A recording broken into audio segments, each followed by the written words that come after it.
Muita gente, quando ouve falar em museus, pensa logo em grandes galerias, com obras enigmáticas e nos bairros mais caros da cidade. Essa compreensão faz parecer que até uma mosca se entedia nesses lugares. Mesmo sendo um estereótipo que nem sempre corresponde à realidade, essa imagem de museu representa o sentimento de uma parcela grande de brasileiros. Isso é o que mostra uma pesquisa divulgada recentemente pela Oi Futuro, em parceria com a Consumoteca. Esse estudo teve 600 entrevistados e mais da metade das pessoas que responderam afirmaram que acham museus espaços elitizados, monótonos e muito distantes do público. Eu sou Fábio Corrêa. Eu sou Jéssica Almeida e este é o Tempo Hábil, podcast do jornal O Tempo, que traz todas as quintas-feiras, a partir das 3 da tarde, assuntos relacionados a Minas Gerais ou um olhar mineiro sobre questões mais amplas.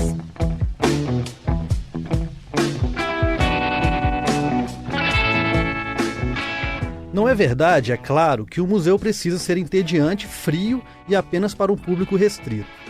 Fica em Belo Horizonte, mais exatamente no aglomerado do Santa Lúcia, uma das mais bem-sucedidas iniciativas do país nesse sentido. O Museu dos Quilombos e Favelas Urbanos, mais conhecido como Muquifo. No lançamento da pesquisa da Oi Futuro, o Muquifo foi o único brasileiro a ser apresentado como exemplo a ser seguido, segundo as tendências da museologia contemporânea. Aberto ao público desde 2012, o espaço foi fruto de uma extensa luta e da mobilização dos moradores do aglomerado, junto ao padre e museólogo Mauro Luiz da Silva. Mas a história, na verdade, começou lá no início dos anos 2000, com uma perseguição policial sofrida pela comunidade, após a morte de um membro da corporação dentro da favela. Quem conta melhor essa história pra gente é o repórter Rafael Rocha, que escreveu uma reportagem sobre o Muquifo e a pesquisa sobre os museus para o Magazine, Caderno de Cultura do jornal O Tempo. Você começa a reportagem contando a história de um policial que foi morto dentro do aglomerado Santa Lúcia. Isso acabou gerando uma perseguição que manteve a polícia na comunidade por 14 dias. E de forma meio indireta, isso acabou sendo o pontapé inicial para a criação do museu. Eu queria que você contasse, então, o que foi isso que aconteceu lá no aglomerado e de que forma isso deu início à criação do museu. Jéssica, isso aconteceu nos anos 2000, um policial foi morto lá na comunidade e isso acabou implementando uma espécie de caos ali naquela região do aglomerado. Então, durante 14 dias, a polícia ocupou o morro, o aglomerado, em busca do culpado pelo crime. E, obviamente, que essa frequência maciça ali da PM na comunidade deixou os moradores um pouco aflitos. Os moradores relatavam na época que havia casos de violência, algum abuso de autoridade, enfim. Então isso, numa situação que já era de precariedade social, onde as pessoas tinham que lutar por acesso a coisas básicas como água, energia elétrica e saneamento, isso deixou a comunidade ainda mais conflagrada e culminou num dossiê. A comunidade se organizou, fez passeatas pela paz e publicou um dossiê. Na época, o Jornal Tempo, nos anos 2000, o Jornal Tempo fez essa matéria, no ano 2000. Era um dossiê que chamava Do Tenente ao Servente, 14 dias de terror. Mas qual a relação direta desse fato, desse acontecimento, com a criação do museu? De que forma que isso puxou aquelas pessoas da região para se organizarem e fazerem um museu que representasse a memória delas? Nessa mesma época, nesse também ano de 2000, acabava de chegar ali na comunidade um novo padre, que é o Padre Mauro, que hoje em dia ele é o curador do museu Muquifo. Então, assim que o Padre Mauro chegou na comunidade, ele percebeu que aquela comunidade tinha um forte envolvimento social, engajamento, a formação de lideranças bem atuantes. E essas lideranças, elas tinham esse costume de lutar pelos direitos. Então, a partir disso e dessas passeatas, eles perceberam que se organizar era a melhor forma de lutarem pelos direitos deles. E essa organização ela foi avançando de forma que, num primeiro momento, eles lançaram um memorial e esse memorial, no ano de 2012, ele se transformou num museu propriamente dito. Bom, as pessoas que estão acostumadas a ir nos museus tradicionais, né? Vamos pegar, por exemplo, o equipamento da Praça da Liberdade, ali, que tem o CCBB e etc. Elas são acostumadas mais com arte contemporânea, com pinturas, com quadros, com fotografias. Como é que esse museu ele é uma forma diferente de memória? Como é que ele está organizado nos objetos e no inventário dele?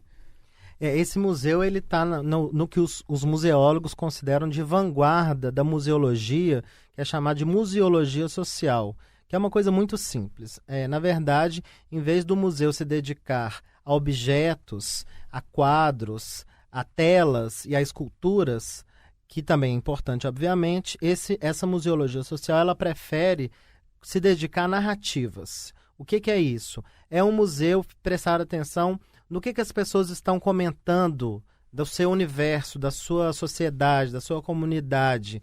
O que as pessoas têm interesse em ver, em assistir, em debater. Quais as questões mais importantes do mundo contemporâneo.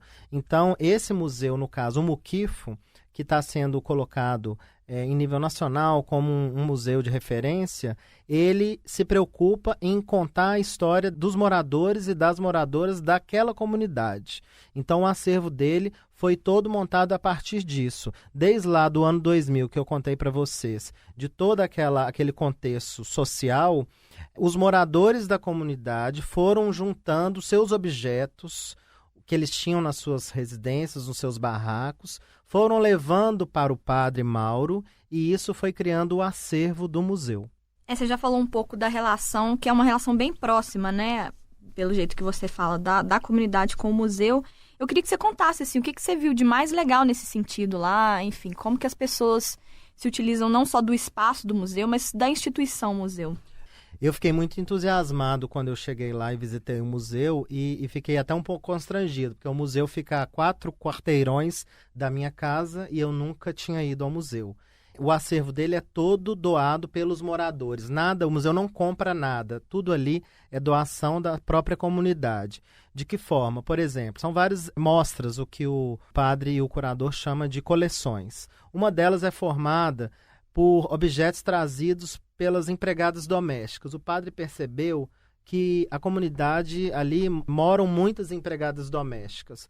Lá atrás, quando as pessoas foram levando objetos para doar para o museu, em algum momento o padre foi catalogar esse material. E ele percebeu que muita coisa era trazido pelas empregadas. E ele chegava nessas empregadas e perguntava qual a origem daquele objeto.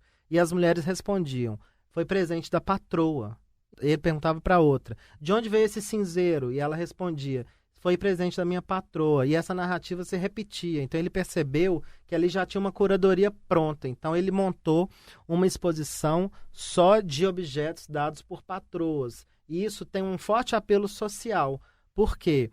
Vários desses objetos, a maioria deles são cacarecos. São coisas que as patroas, né, elas não querem mais. Então o padre fala lá, isso aqui quebrou, dá para empregada. Esse quadro aqui a gente não quer mais, dá para empregada. Então quando você entra no museu e tem esse contexto, você percebe em certa medida como que a empregada doméstica ela é tratada pela patroa. E também nessa mesma exposição, uma coisa que também me emocionou, é bastante interessante, que foi montado lá um quartinho de empregada, como nesses apartamentos de classe média brasileira é comum ter até hoje, infelizmente, um quartinho que é chamado de quartinho da empregada, que é uma coisa tão minúscula que é impossível um ser humano dormir naquele cubículo. Então tem um quartinho da empregada dentro desse museu. As pessoas indo ao museu conseguem perceber como que é sufocante estar ali dentro. Tem também um painel dentro da igreja do aglomerado que tem uma relação com o museu. Eu queria que você me explicasse que relação que é essa. Resumidamente, assim, a história do museu também tem esse fator interessante, que essas mulheres que eram lideranças na comunidade, lá atrás elas queriam primeiro uma igreja. Então elas se organizaram e conseguiram um barracãozinho. Esse barracãozinho, que elas faziam as suas reuniões religiosas, ele acabou sendo reconhecido como uma igreja, depois virou uma igreja. Então, quando o Padre Mauro chega nessa igreja, no ano 2000, ele consegue montar anexo à igreja um museu. Então, é a igreja de um lado e o museu do outro. A mesma pessoa que era curador do museu era o padre, o que facilitava muita coisa. Então, o padre, como uma das ações do museu, ele conseguiu encomendar uma pintura, que é uma pintura que ocupa boa parte lá da paróquia, da região, da igreja, do aglomerado, né? E nessa pintura, que é muito emocionante, é uma pintura imensa, ele colocou a figura das 14 mulheres negras que foram lideranças comunitárias em passagens bíblicas que estão desenhadas, ilustradas lá nessa pintura. Então, realmente é muito emocionante. Rafael, recentemente você viajou para o Rio de Janeiro e foi acompanhar a apresentação de uma pesquisa sobre museus no Brasil. Eu queria que você contasse um pouco quais foram as conclusões dessa pesquisa e de que forma que o Muquifo se encaixa aí, como é que o Muquifo foi abordado pelos pesquisadores, etc. Isso foi muito interessante, Fábio, porque o Jornal O Tempo foi convidado para ir até o Rio de Janeiro para conferir a divulgação dessa pesquisa encomendada pelo Instituto Oi. É um mapeamento nacional sobre museus e quais as iniciativas que esses museus estão aplicando. Na verdade, o resultado dessa pesquisa foi muito interessante.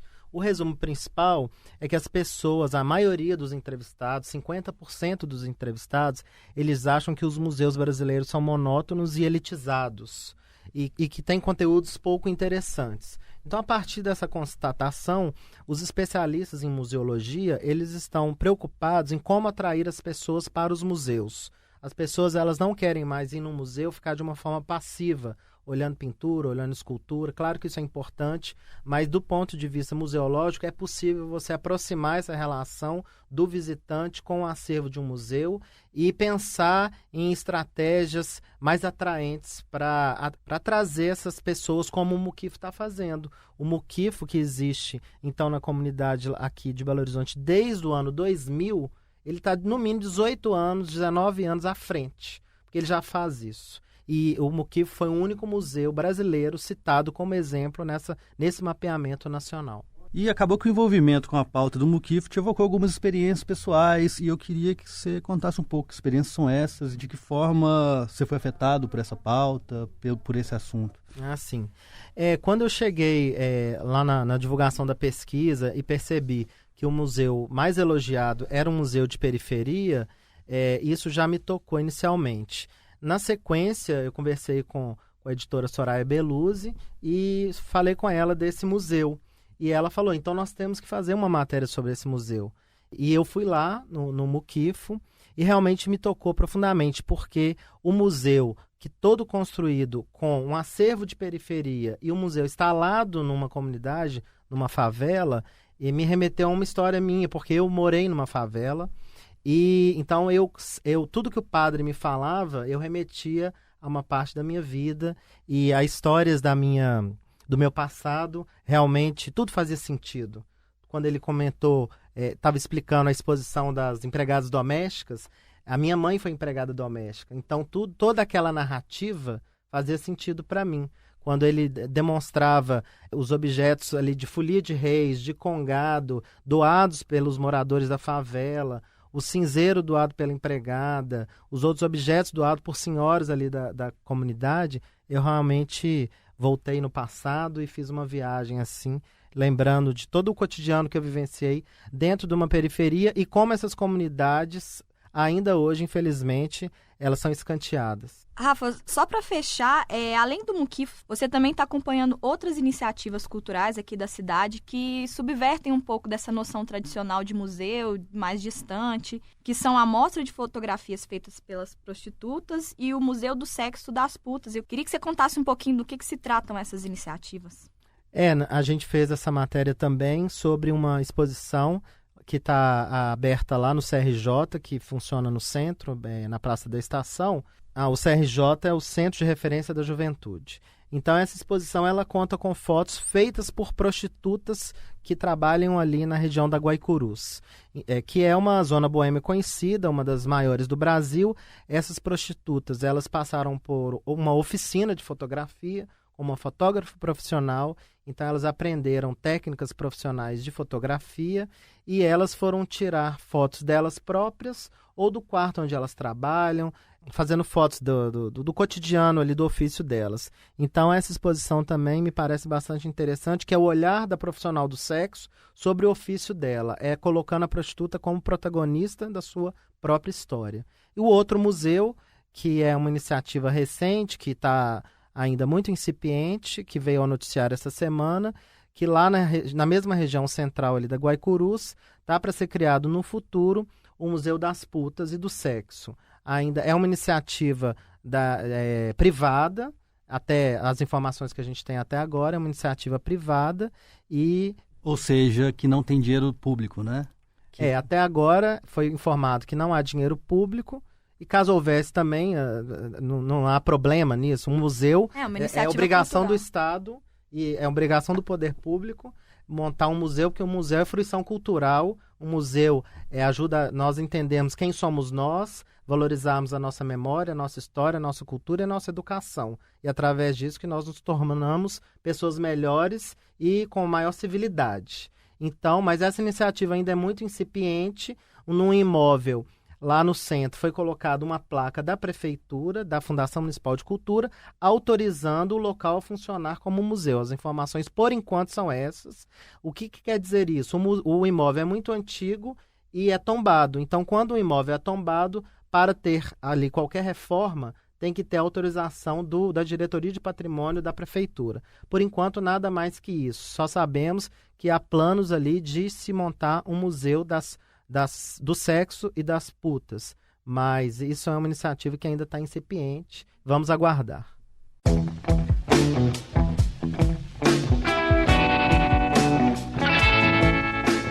É bom lembrar que o Muquifo não conta com verba pública e precisa de padrinhos que o ajudem a continuar funcionando. Uma vaquinha virtual está no ar e aceita doações de qualquer valor acima de R$1. Você pode ajudar o espaço acessando o site padrim.com.br/Muquifo, com U. O museu fica na rua Santo Antônio do Monte, 708, no aglomerado Santa Lúcia e funciona de 1 às 5 da tarde, de terça a sexta. É possível também agendar visitas para outros horários pelo telefone 31 98798 7516. Esse foi mais um episódio do Tempo Hábil, podcast do jornal O Tempo, que traz toda semana assuntos relacionados a Minas Gerais ou um olhar mineiro sobre alguma questão. Eu sou Jéssica Almeida. E eu sou Fábio Correia. A produção deste episódio foi minha e da Jéssica. A edição e mixagem foram também da Jéssica Almeida. Nos acompanhe todas as quintas-feiras a partir das 3 da tarde no seu tocador de podcasts favorito. E se quiser falar conosco, envie um e-mail para tempohabil@otempo.com.br. Voltamos na próxima semana. Até lá! Tchau!